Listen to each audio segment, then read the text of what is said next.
Oh, well, hey, how do you do there, two Renos?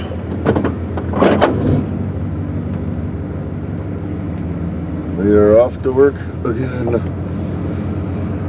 As is the usual case with these driving videos. There comes a mail lady right as I'm leaving.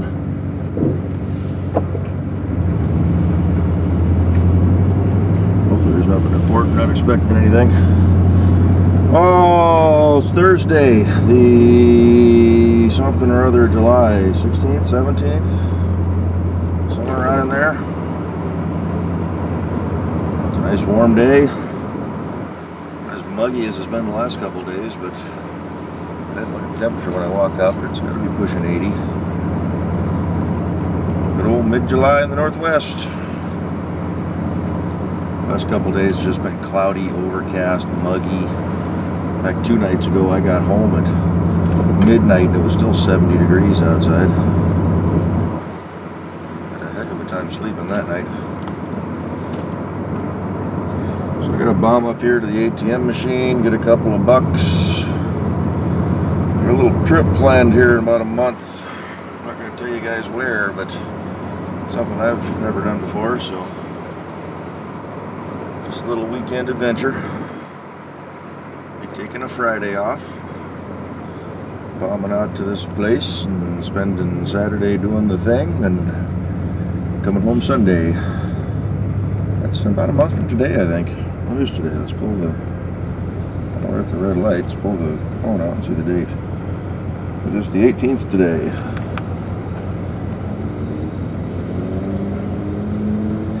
But yeah, 17th of August is when I'm doing this thing. A bunch of people from work. Should be fun. Like I said, I'm not going to tell you what it is. I'll keep the suspense going. Some of yous that hang around me a little bit know what it is, but well, at least one of yous is going with.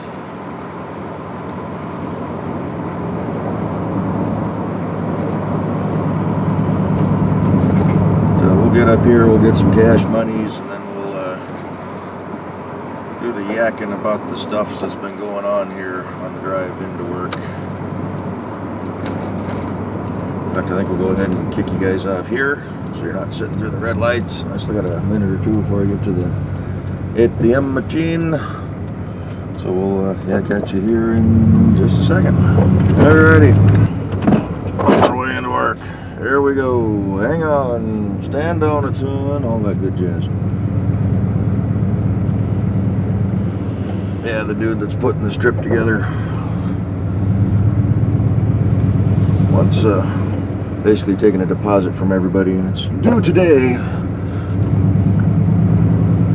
Of course, I went to get him the money on Monday when we decided about this trip. $55 deposit. And I know I had 600 bucks or whatever sitting in the bank. I just checked the account balance a couple days before. She's staring at. But bombed down to the ATM at work to go pull out a few bucks for him, and it was overdrawn $135. It's like, holy crap, where'd that money go? Did I get ripped off? Well, in a way I did. I got my happy self home and pulled up the ATM account information, and my cable internet bill is $72.20 a month, which is a whole lot of money for just the internet. I don't have TV or phone or anything through them. So $72.20 a month is what I'm paying for my internet to keep you guys all entertained on the YouTubes. Well, Comcast and all their brilliant wisdom took out $722. I called them up and I said, WTF, what's going on here? Well, sir, when your account's behind and we get access, we take the full amount. It's not behind, it's an automatic bill pay. And they just hemmed and hawed and around and around, and, well, we're going to have to send this to our accounting department for further review. BS. Where's my money? So I called them up yesterday. They didn't have any answers. Nobody reviewed it yet. I told them I'm in the hole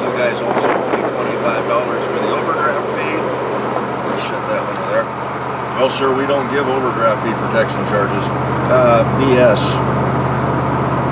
So I took a snapshot on the computer of the account information and emailed that to them and called them this morning, and they says, yes, we will refund your money minus the $72.20, but they're also kicking back the $25 for the overdraft. But then I also told them, I says, it's not, because they've double billed me on numerous occasions, and it takes 3 months to get that corrected. And of course they told them, just keep the money and don't charge me next month. But will they do that? No. So I told them, it's not going to take 3 months to get my money back this time, is it? Well, sure, sir, it shouldn't, but we'll do it as soon as we can. I said, well, if I don't see it in a week, I'm going to be calling back. Well, sometimes, sir, it can take a couple of weeks to process. You're quick to take my money when the bill's due, but luckily I have another account I transfer some money out of to cover everything. So I'm not in the hole right now. But I don't have a whole lot of extra money floating around for this weekend either. Which brings up another subject we'll get to in a second. But we'll hopefully get that resolved. I'll keep you guys posted. I don't know, I should get rid of Comcast, but the alternate choice in my area is no better. Like, they've got worse service altogether. They are a lot cheaper, but probably just stick with what I got. Probably should have fought for a reduction in my rate. I mean, they screw me over 2-3 times a year. The actual service is good. I have very few problems, although it has seemed to have slowed down a little bit here lately. It's taken a long time to upload YouTube videos. That could also be YouTube. I haven't noticed any other issues using the internet.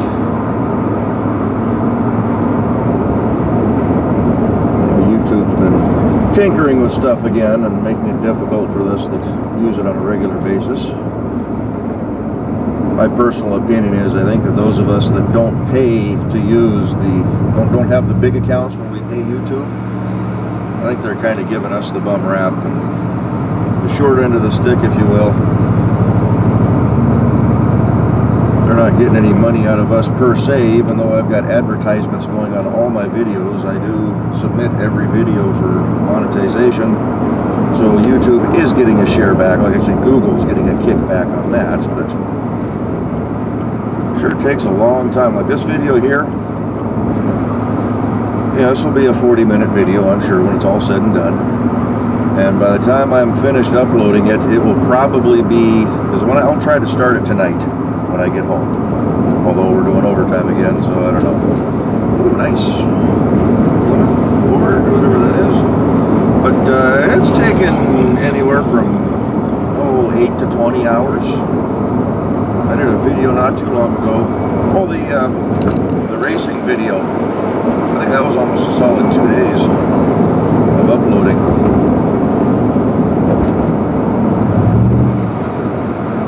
But that was also close to a 2-hour video. The longest one I think I've ever put up.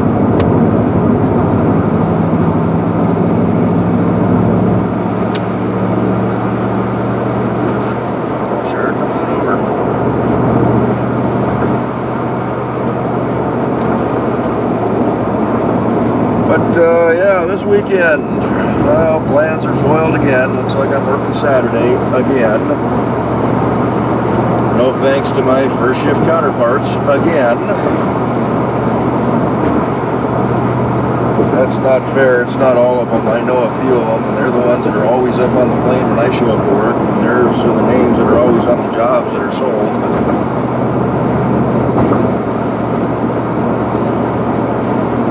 Case in point, yesterday we call it a swag. It's our daily assignment, or basically it's a guess. Swag we jokingly call it for a supervisor's wild ass guess, but it's basically just a guess as to how many jobs you're going to sell. It's a forecast for the day. And first shift always sets it because they're there first, and they set the swag at 51 jobs. My boss comes in and she readjusts that down to 45 because she knows some of our jobs that aren't going to go and some of the issues that we have that our first shift doesn't pay attention to. So 45 jobs was our commitment for yesterday. First shift got 18. That's almost 50%. There's no reason they cannot be doing at least 50%. They're supposed to be doing 60%. They've got more people and more support. So yesterday rolls along. All right, at least they got close. It's better than the 5 they left us with the other day out of the 50-some jobs, 40-some jobs. So we come in, we start hammering on stuff, and at the end of the day, and I left it after 10 hours, at the end of the day, my shift had done 41 jobs. Now, first shift has about 6 or 7 QA dedicated to their area of the aircraft. We had 2. So why is it with less mechanics and a third less quality inspectors, we were able to almost meet the entire goal for the day by ourselves? So that's the question we're bringing. However, as you find at the Boeing company, and I'm sure it exists in other places too, first shift is the golden children. They cannot do no wrong. Their management thinks they're all just, happy-go-lucky, doing the best they can, when in reality, you talk to the people that are actually on the airplane, and they say, oh yeah, most of the bozos that are on that crew just disappear. I think I know this second motorcyclist that's coming up beside me here.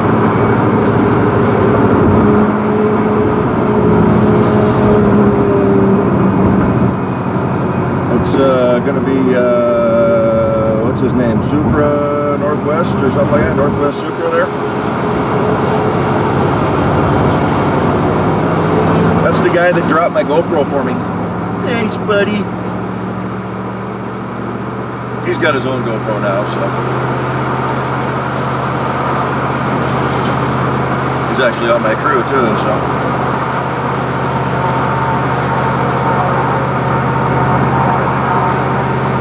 But yeah, so we're not too happy with the first shifters.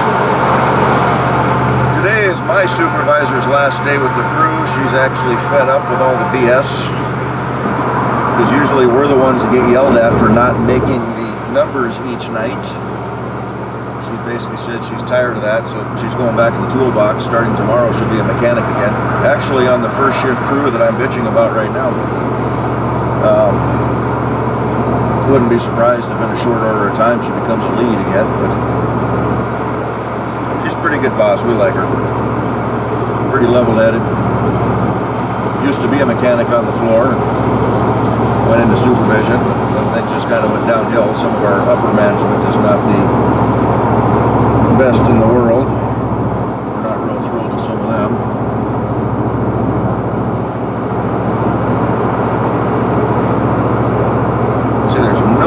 Behind me, but this bozo's just gotta follow that lane as far as possible to get up as far as possible.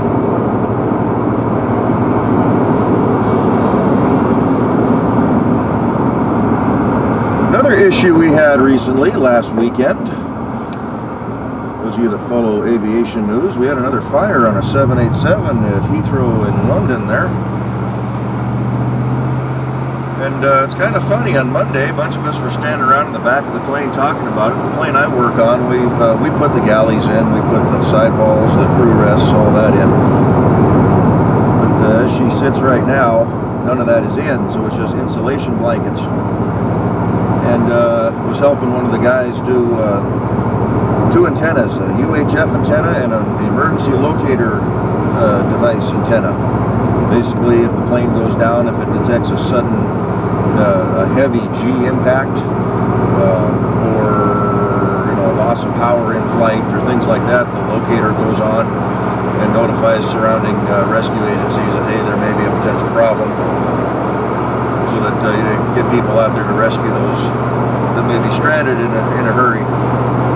But we're back there working, we're putting the antennas on and we're looking, and we had all seen pictures of the fire damage on that 87 in London, and kind of thinking, hey, that's about the exact same area this emergency locator beacon deal is. And And those have 2 batteries in them, and they're lithium-ion batteries. Now, we don't make that device, we just install it. It comes from an outside source. Every aircraft has it, every commercial aircraft has one of these. It's usually located in the back of the plane in case there is an impact with the mountain or the hillside. It'll usually survive, so it can set its little signal off. So, lo and behold, I get up this morning, I fire up the internet, I'm reading the news, and what does the United Kingdom Transportation Safety, whatchamacallit, board recommend? That all 787s disengage and deactivate their emergency locator devices, because that's apparently where the fire originated. It's kind of funny as we were looking at all the damage, and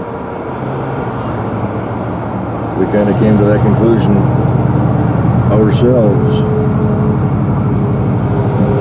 But hopefully they'll get that figured out. Our stocks keep climbing because it's not an issue that we are dealing with, that we are directly responsible for. I don't remember who makes that unit, but I don't think they're any different than any other units used in any other of our commercial aircraft. So hopefully it was just a one-off issue, maybe just a bad unit. I mean, as usual, we're getting our parts from the lowest bid.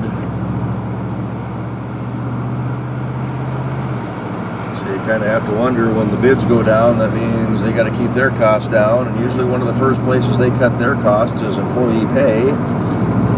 So if you're going to hire somebody on at 20 bucks an hour as opposed to somebody at $10 an hour, that $10 employee is probably not going to really give as much of a you-know-what when he's putting these components together, he or she.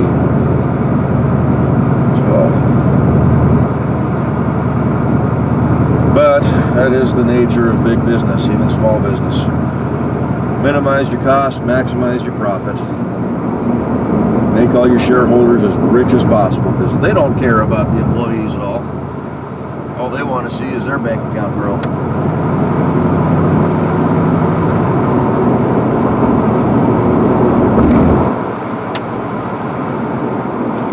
But it is what it is, I guess. I still got a job, I'm still doing good.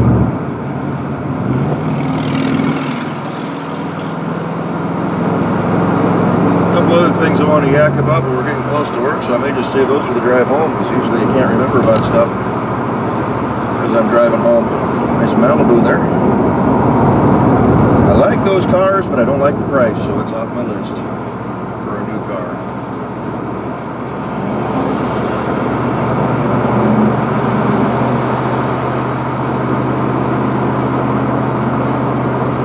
All the motorcyclists are out today. Kind of warm in here with the window rolled up. Usually I got it rolled down and let some air blow through.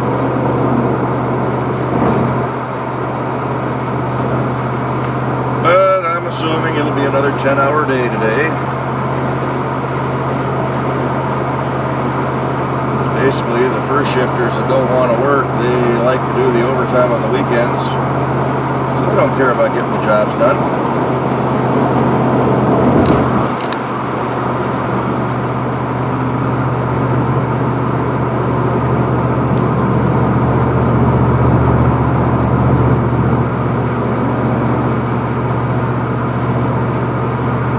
Cat's got fleas again. I need to bomb the house. Gave them the little tubes of stuff on the back of their neck. That lasted for a couple of days, and they're back again. So fleas are probably in the carpet now.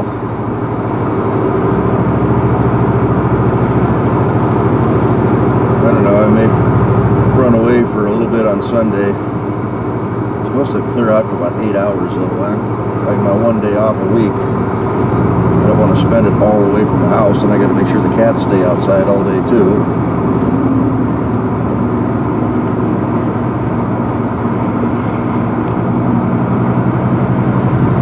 This bozo coming up on my left damn near rear-ended me. I was looking around and I was slowing down for these people, and boy, he whipped over into the next lane there.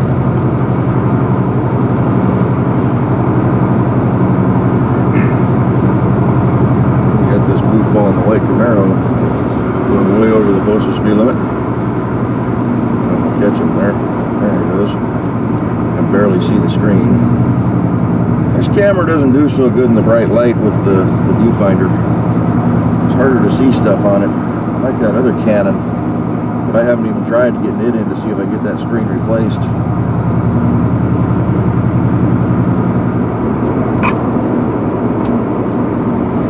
Oh, home away from home. Good old ACB.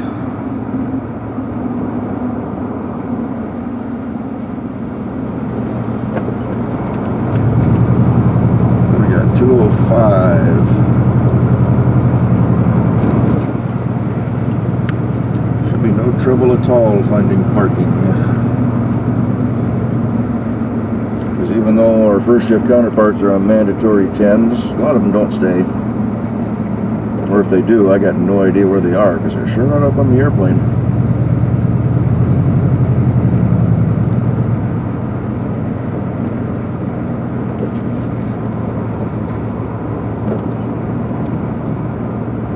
Make up your mind, Bubba.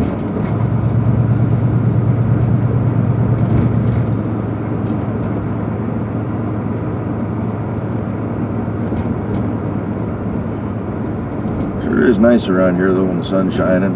Trees are all leafed out. Here's one of my QA.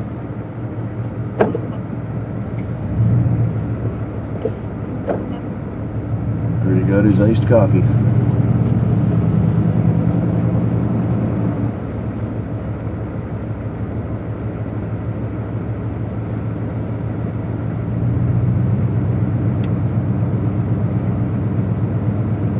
Blue Cruise there.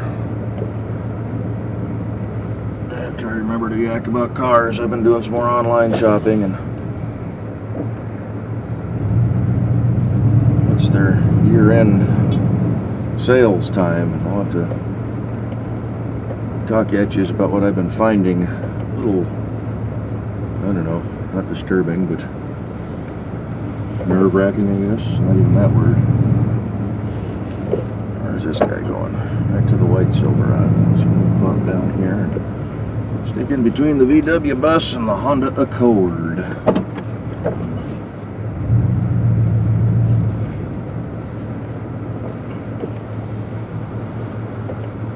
Alrighty, we has arrived. Get y'all here. Well, for you it'll be in a very brief second. For me, it'll be 8 to 10 hours. See, between 11 and 1. Woohoo! It's not 1 a.m. You can tell by the load in the parking lot still. It's 11:18. I'm sneaking out of here. We made our commitment for the night.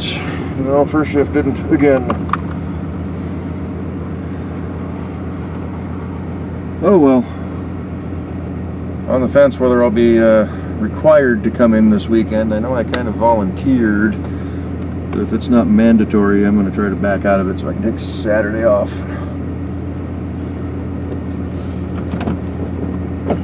Let's hit the road.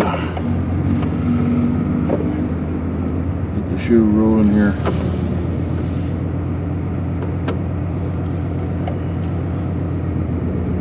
So yeah, I was mentioning on the drive in about the automobiles, the new cars. I've been eyeballing Ford sites and the Chevy sites. Those of you that follow this stuff on a regular basis know I'm eyeballing either a Focus, most likely the hatchback, or the Chevy Cruze. Like to see manual transmission out of either one of those. Really interested in the diesel Cruze, but you got to buy the high-end model for that, and that's big bucks, $27,000. Don't want to spend that much. But you know, I signed up for the email notifications for special events and offers and whatnot from both Ford and Chevy, and you know, they've got their year-end sales going on right now. So I jumped on a couple of websites, a couple of dealerships, and let's see what's going on, what the prices are. Yeah, the prices they're asking right now are about $1,500 or $2,000 over what I could have got that same car for about 2 or 3 months ago. So they jacked the prices up. so that when you come in to get your sales price, they're still making their same amount of money. So probably, I don't know if I'll wait till the big holiday weekend in September, or I may just wait till the car show, or may even just wait until early January, because this last year had some pretty good deals going on. Leftovers from last year, and maybe they were just trying to move some inventory, I don't know. So we'll have to play it by ear and see what happens. Like I say, I like the diesel Cruise, but you can't get it with a manual transmission. You have to buy the fully loaded model to get it. So I don't want leather, I don't want satellite navigation, I don't want the super fancy wheels, I don't want all that garbage. There's more junk to go wrong. All the power seats and pushy button thingies. No, thank you. I want a commuter car.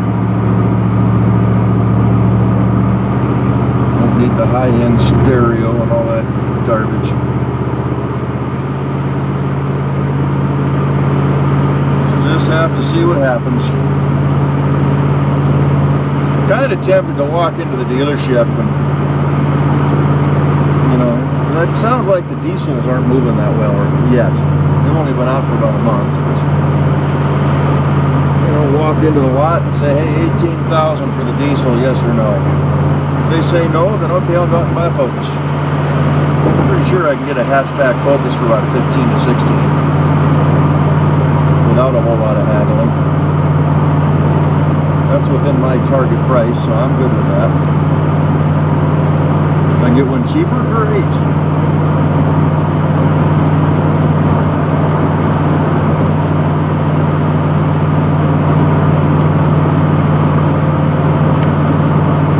That may be a sales feature too. Is the hatchback Focus, you get about 16 to 17. I think the cheapest Cruise I'm looking at is around 18. What they're asking off the dealership lots, 18 to 19,000. And the hatchback Focus comes with alloys, which the base model Cruise I was looking at doesn't. Well, the Cruise gets a little better gas mileage. I don't know. I haven't even been down to the dealerships just to talk to them at all. Really don't want to, because then you're kind of, you got to deal with all that high pressure sales. And, well, if you buy today, we'll get you this. I'm not buying today. I'm shopping. Plus they offer me one for like 12 grand, but yeah, I'll sign. Do the in-house financing, sure. I'm going to take a big loan out of my VIP and pay it off.